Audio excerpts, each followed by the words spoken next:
The illusion of victory.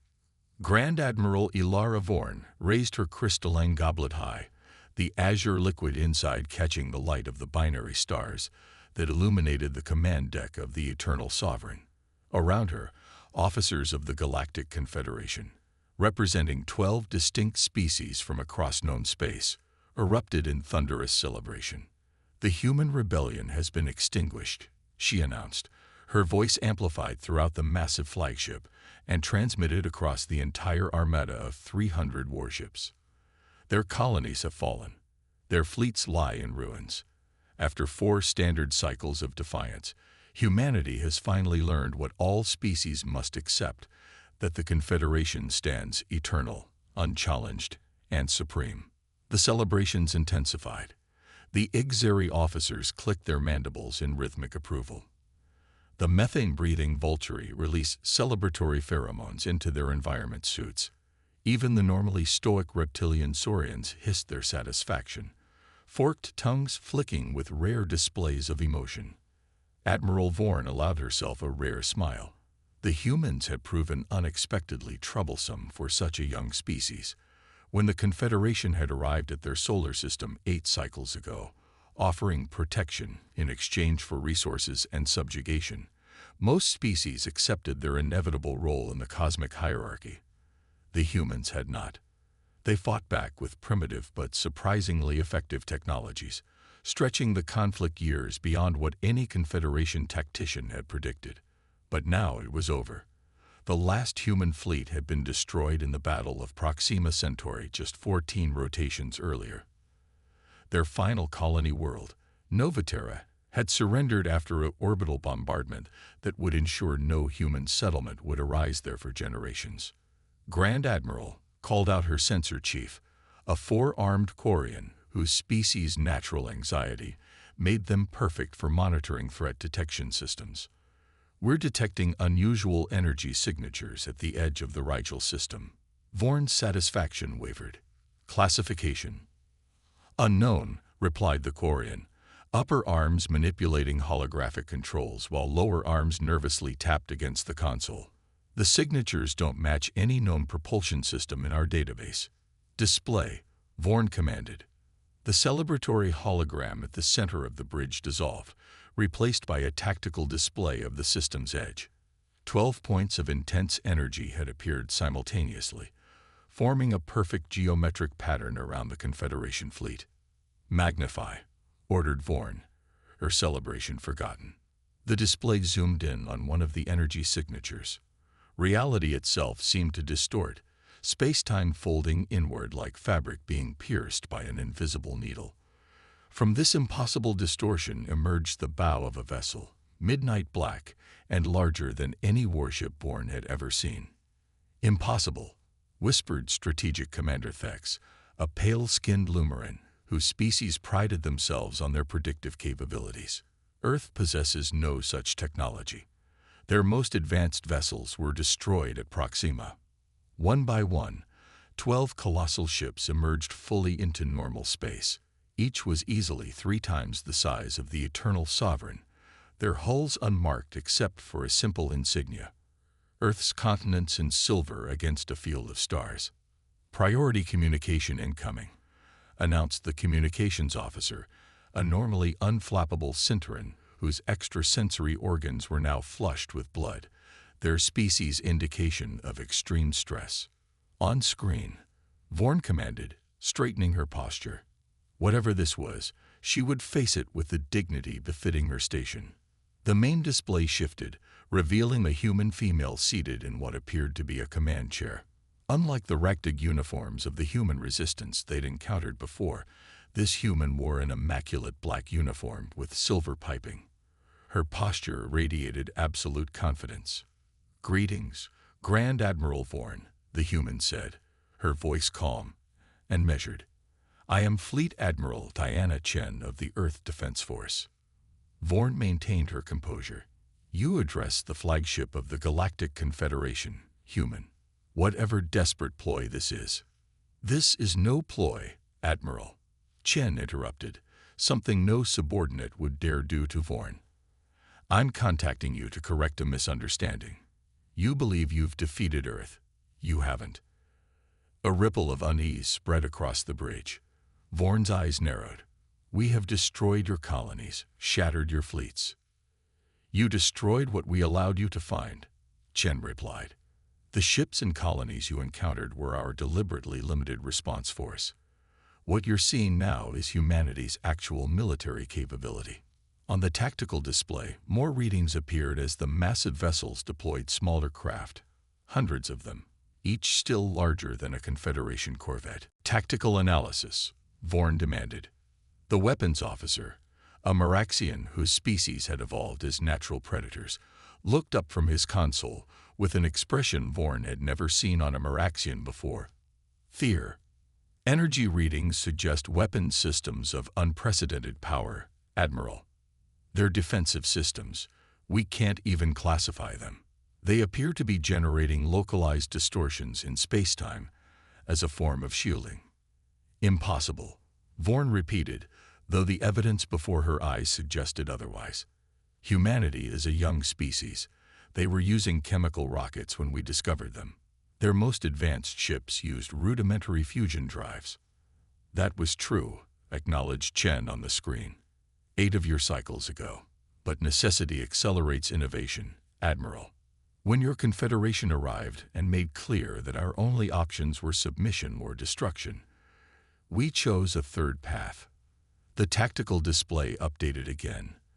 The human vessels had now completely encircled the Confederation fleet, forming an inescapable perimeter.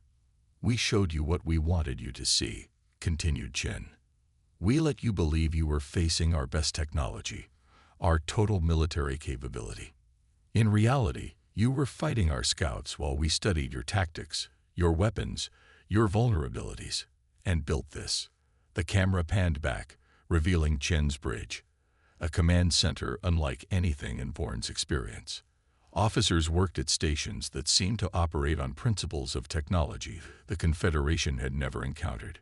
We don't seek your destruction, Admiral, Chen said. Despite everything, humanity does not desire genocide. What we want is recognition. Recognition that we are not subjects to be conquered, but equals to be respected. Vorn's mind raced. In 3 centuries of service to the Confederation, she had never encountered a situation like this. The Confederation had subjugated hundreds of species across 2 spiral arms of the galaxy. It was the natural order. The strong ruled, the weak submitted. Your demand is noted, Vorn replied carefully. However, the Galactic Confederation does not negotiate with. She never finished her sentence. One of the massive human vessels fired a precisely targeted energy beam that sliced through the shields of a Confederation destroyer, as if they didn't exist. The vessel split cleanly in 2, its reactor core safely contained by some unknown field that prevented it from detonating. That was a warning, Chen said. We could have targeted your flagship. We could have targeted any vessel in your fleet. Instead, we chose a military target with minimal crew complement and contained its destruction to prevent unnecessary casualties. The bridge fell silent. Every officer stared at Vorn, awaiting her response. You've made your point, human, Vorn said, centuries of diplomatic training keeping her voice steady despite her shock. What are your terms? Chen's expression remained neutral. Simple. The Confederation will withdraw from Earth's solar system and all human colonized worlds. You will acknowledge humanity's sovereignty and our right to expand to uninhabited systems. In return, we will not push further into Confederation space, and we will consider formal diplomatic relations.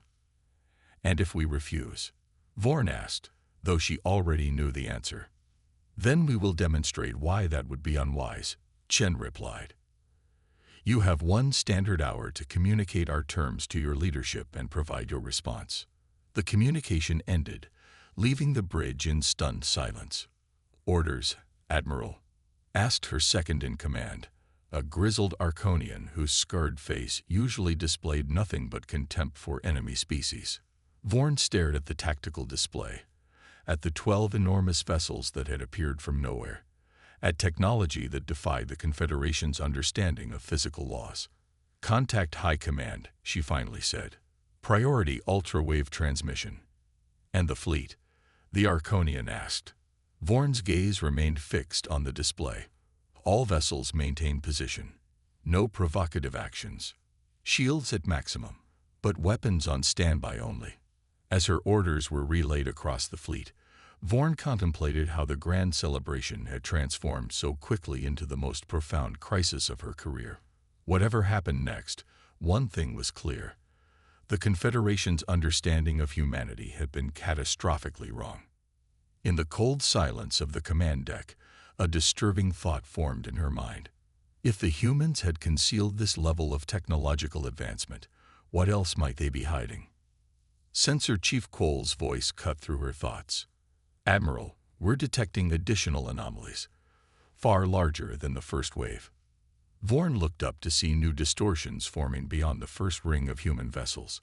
Whatever was coming through now dwarfed even the massive ships that had first appeared. The illusion of victory had been shattered, and for the first time in centuries, Grand Admiral Ilara Vorn felt something she had almost forgotten. Fear. Humanity unleashed. The new anomalies expanded, tearing at the fabric of space-time with greater violence than the first. Grand Admiral Vorn stood transfixed as the impossible unfolded before her. These weren't merely vessels emerging. They were mobile stations, artificial worlds that defied comprehension. "Classification," she demanded, her voice barely audible over the chaos erupting across the bridge. "There is none, Admiral," replied Strategic Commander Thex, whose species' legendary composure had completely abandoned him. "We're detecting energy signatures that would require harnessing the power of a small star." The first of these new entities fully materialized, a massive cylindrical structure 20 kilometers in length, rotating slowly on its axis. Its surface bristled with what could only be weapons emplacements, though of designs unknown to Confederation military intelligence. "Incoming transmission," announced the communications officer. The view screen shifted again, but this time it revealed an elderly human male. Unlike Admiral Chen's military bearing, this human wore simple civilian attire. His eyes, however, held the same unwavering confidence. "Grand Admiral Vorn, I am Director Marcus Reeves of the Earth Unification Council," he stated without preamble. "I trust Admiral Chen has made our position clear." Vorn managed to maintain her dignity despite the growing panic around her. "She has delivered your ultimatum." "Yes. I have contacted our high command for instructions." Reeves nodded. "Good. While we wait for their response, perhaps some context would benefit all parties." The display split, showing Reeves on one side and what appeared to be historical footage on the other. Images of Earth from before first contact with the Confederation. "When your scouts first appeared in our system 8 years ago, humanity was divided," Reeves explained. "Nations competed rather than cooperated. Our technology was primitive by your standards. We were an easy target for your empire." The images shifted to show the early conflicts, Earth's fragmented military forces falling before the Confederation's superior technology. "But your arrival changed everything," Reeves continued. "For the first time in our history, humanity united with singular purpose. While our conventional forces fought a delaying action that you interpreted as our full resistance, our greatest minds worked in secret facilities throughout our solar system and beyond." The footage showed underground complexes, hidden lunar bases, and asteroid facilities, all operating beyond the Confederation's surveillance. "We studied every piece of Confederation technology we could salvage from the battlefield," Reeves said. "Your energy weapons, your FTL drives, your shield systems, but we didn't merely copy them, we fundamentally reimagined them." On the tactical display, the massive human constructs continued to emerge from the space-time distortions, 7 in total now, each more imposing than the last. "You see, Admiral, the Confederation's technological development has been remarkably linear," Reeves observed. 10,000 years of incremental improvements, but few revolutionary leaps. Your society values stability over innovation. Vorn bristled at his assessment but couldn't refute it. The Confederation had indeed prioritized consistency across its vast territories over high-risk research. Humanity, however, thrives on adversity, Reeves continued. When faced with extinction, we achieved in 8 years what took the Confederation millennia.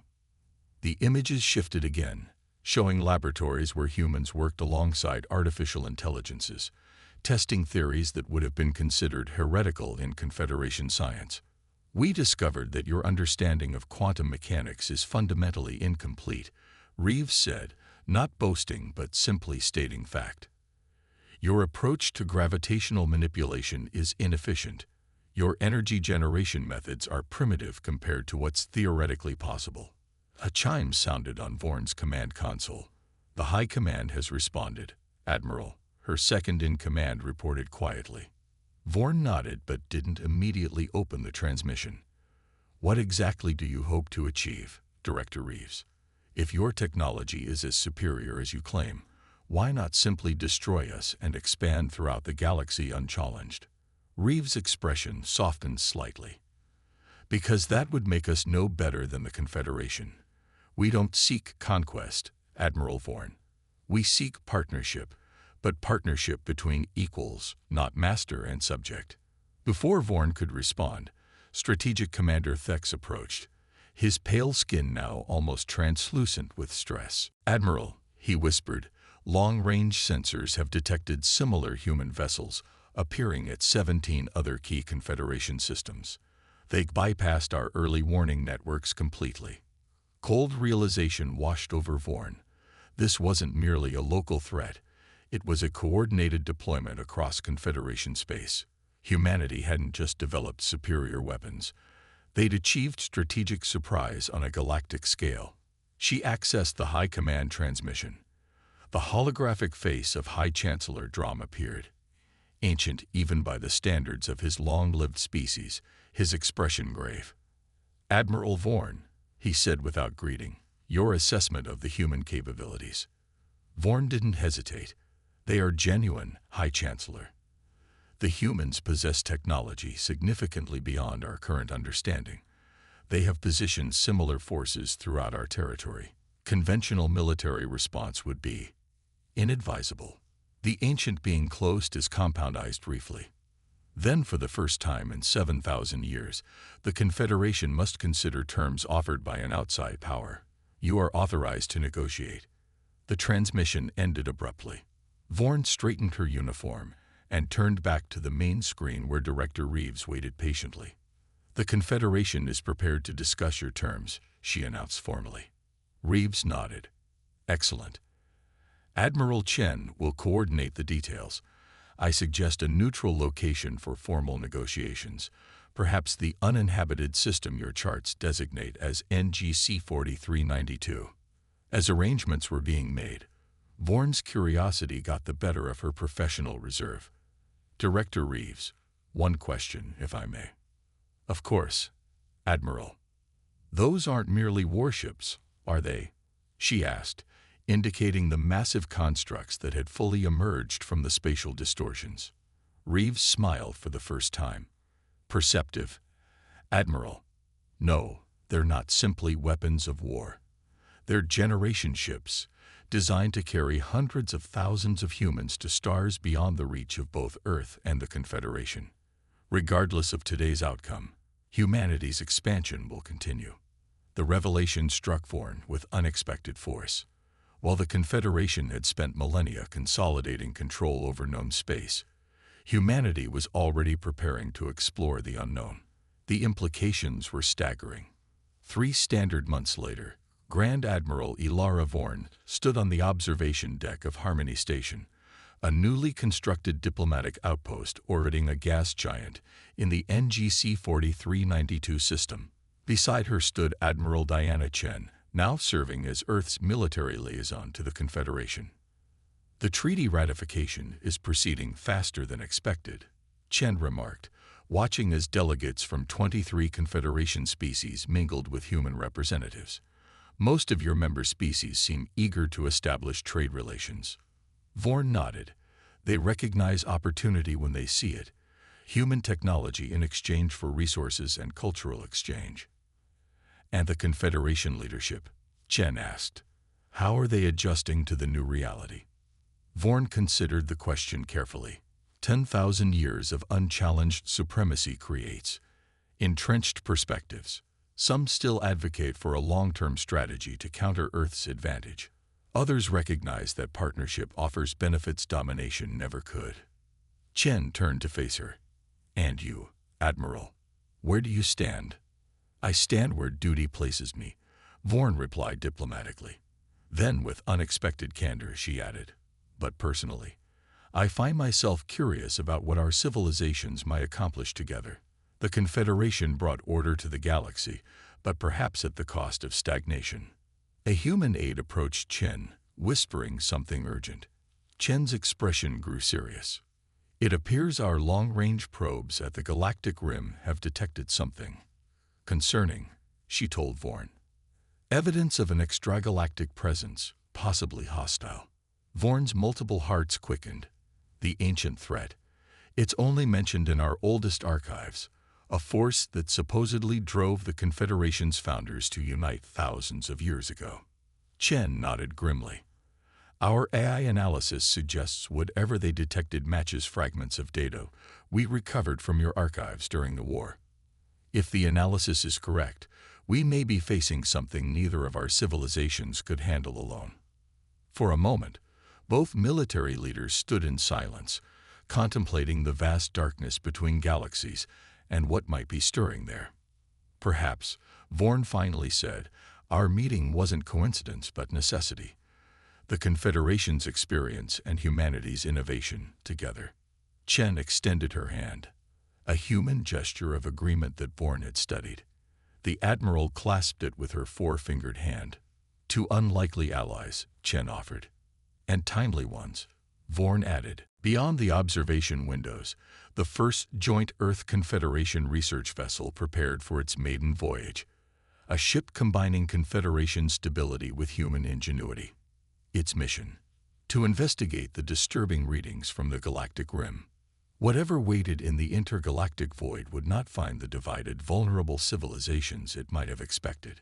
Instead, it would encounter something unprecedented. Two former enemies whose conflict had forged something stronger than either could have become alone. Aboard the Eternal Sovereign, now serving as Vorn's personal flagship in the newly established Joint Defense Fleet, Strategic Commander Thex reviewed the latest intelligence. The same predictive algorithms that had so catastrophically underestimated humanity now calculated the combined strength of Earth and the Confederation against the theoretical capabilities of the ancient threat. For the first time since the humans had revealed their true power, the odds looked favorable. Thex allowed himself a rare smile.